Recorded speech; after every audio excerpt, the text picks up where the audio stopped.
नमस्कार दोस्तों, स्वागत है आपका आरके कंस्ट्रक्शन यूट्यूब चैनल में। दोस्तों, जैसे कि आप जानते हैं कि हम अपने चैनल पर पॉलिटेक्निक एंट्रेंस एग्जाम 2023 की तैयारी करवा रहे हैं, प्रिपरेशन करवा रहे हैं, जिसमें कि हम यहाँ पर फिजिक्स और केमिस्ट्री के कुछ क्वेश्चंस यहाँ पर डे लेकर आते रहते हैं। तो दोस्तों, इससे पहले भी हमने एक वीडियो बना दी है, उसमें दोस्तों हमने फिजिक्स के 10 क्वेश्चन वहाँ पर डिस्कस किए थे। और अभी दोस्तों हम यहाँ पर केमिस्ट्री के 10 क्वेश्चन पीरियोडिक टेबल यानी आवर्त सारणी से हम यहाँ पर जो है डिस्कस करने वाले हैं। दोस्तों, ये क्वेश्चंस हैं, ये उत्तराखंड और यूपी बोर्ड के सिलेबस के हिसाब से हम बना रहे हैं। अगर आप अदर बोर्ड से हैं तो सिलेबस दोस्तों लगभग सेम ही रहता है, आप यहाँ पर से तैयारी कर सकते हैं। तो दोस्तों चलिए फर्स्ट क्वेश्चन की ओर हम आगे बढ़ते हैं। तो यहाँ पर दोस्तों आपको हमारा पहला क्वेश्चन है कि मेंडलीव की आवर्त सारणी में आवर्तों की संख्या लिखिए। तो यहाँ पर दोस्तों इंग्लिश में हमने लिखा हुआ है, आप यहाँ पर से पढ़ सकते हैं। एक लैंग्वेज में हम आपको पढ़कर बता रहे हैं, ठीक है दोस्तों। तो आपको यहाँ पर आवर्त सारणी में आवर्तों की संख्या बतानी है। तो यहाँ पर जो आपका आंसर होगा वो 7 होगा। वहाँ पर ऑब्जेक्ट आपको दिए होंगे, ऑप्शन वहाँ पर दिए होंगे, आपको केवल वहाँ पर जो है 7 में टिक करके आना है, ठीक है दोस्तों। सेकंड क्वेश्चन दोस्तों हमारे यहाँ पर है, हेलोजन को आवर्त सारणी के जिस समूह में रखा गया है वो है। तो दोस्तों 7वां समूह में दोस्तों हेलोजन्स को रखा गया है, ये आपको ध्यान में रखना है। तो थर्ड नंबर का क्वेश्चन दोस्तों हमारा यहाँ पर है, नाइट्रोजन का परमाणु क्रमांक 7 है, इसकी हाइड्रोजन के सापेक्ष संयोजकता बताइए, ठीक है दोस्तों। तो इसकी हाइड्रोजन के सापेक्ष संयोजकता जो है वो 3 होगी, ठीक है, ये आपका आंसर है। फोर्थ क्वेश्चन दोस्तों हमने यहाँ पर लिया हुआ है, अष्टक नियम प्रतिपादित करने वाले वैज्ञानिक का नाम बताइए। अष्टक नियम प्रतिपादित करने वाले वैज्ञानिक का नाम है न्यूलैंड। न्यूलैंड ने दोस्तों अष्टक नियम का प्रतिपादन किया था, अष्टक नियम दिया था, तो इसको भी आपने ध्यान में रखना है। तो दोस्तों पांचवें क्वेश्चन की ओर हम आगे बढ़ते हैं। निम्न में से कौन सा युग्म एक ही समूह में रखा गया है। यहाँ पर दोस्तों आपको ऑप्शन दिए होंगे, यहाँ पर डी की जगह पर दोस्तों सी होना था।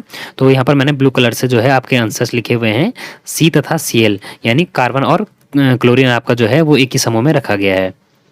तो दोस्तों छठवें क्वेश्चन की ओर हम आगे बढ़ते हैं। तो यहाँ पर हमारा छठवां क्वेश्चन है, आधुनिक आवर्त सारणी में समूहों की संख्या। जो प्रेजेंट टाइम पे हमारी जो पीरियोडिक टेबल चल रही है उसमें दोस्तों ग्रुप्स की संख्या हमको बतानी है, नंबर ऑफ ग्रुप्स बताने हैं। तो 18 ग्रुप्स हमारे हैं। यहाँ पर आपका जो है सी नंबर का दोस्तों आपको जो है ऑप्शन सही करना है, ठीक है दोस्तों।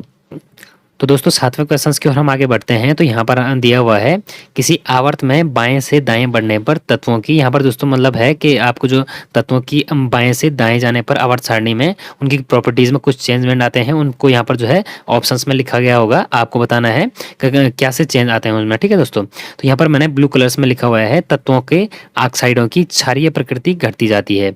और यहाँ पर जैसे ऑप्शन लिखे हुए हैं, धात्विकता बढ़ती जाती है, आयनिक त्रिज्या बढ़ती जाती है। तो आपको ये नहीं करना है, आपको ध्यान में क्या रखना है, जो ब्लू कलर्स में हमने लिखा हुआ है, तत्वों के ऑक्साइडों की क्षारीय प्रकृति घटती जाती है, ठीक है दोस्तों। तो अगले क्वेश्चन की ओर हम आगे बढ़ते हैं। तो नवा क्वेश्चन हमारा यहाँ पर है, तत्व जिसका इलेक्ट्रॉनिक विन्यास 287 है वह होगा। तो दोस्तों यहाँ पर उसका नाम भी दिया हो सकता है और उनके नेचर भी यहाँ पर दिए हो सकते हैं कि वो किस नेचर के है। जैसे यहाँ पर अभी नेचर में दिया हुआ है, एक क्षारीय धातु है, एक अक्रिय गैस है, इनमें से कोई नहीं। और फर्स्ट नंबर पर यहाँ पर उसका आंसर है, राइट आंसर एक हेलोजन होगा, ठीक है दोस्तों। तो इस तरह से आपको यहाँ पर ध्यान में रखना है। तो 10वें क्वेश्चन की ओर हम आगे बढ़ते हैं। जैसे जैसे हेलोजनों की परमाणु संख्या बढ़ती है वे, और यहाँ पर उसके आगे दिया होगा, वे कम तत्परता से इलेक्ट्रॉन प्राप्त करते हैं। और बी आपका ऑप्शन है, कम अभिक्रियाशील हो जाते हैं। तो आपका यहाँ पर बी आंसर सही होगा, कम अभिक्रियाशील हो जाते हैं, ठीक है दोस्तों। तो दोस्तों 11वां क्वेश्चन दोस्तों हमारे यहाँ पर जो है होमवर्क के लिए हमने यहाँ पर रखा हुआ है, तत्वों का आवर्ती वर्गीकरण किसने किया था। तो आपको अगर ये आपको आंसर आता है तो कमेंट बॉक्स में कमेंट जरूर कर दीजिए।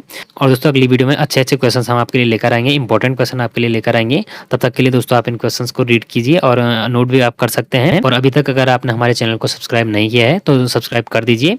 उत्तराखंड पॉलिटेक्निक से जुड़ी हुई सभी जानकारी हम अपने चैनल पर अपलोड करते रहते हैं, न्यू अपडेट भी यहाँ पर दोस्तों हम देते रहते हैं।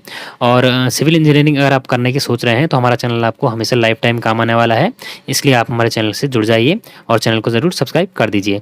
चलिए दोस्तों मिलते हैं एक अगली वीडियो में अगले क्वेश्चंस के साथ। Thanks for watching.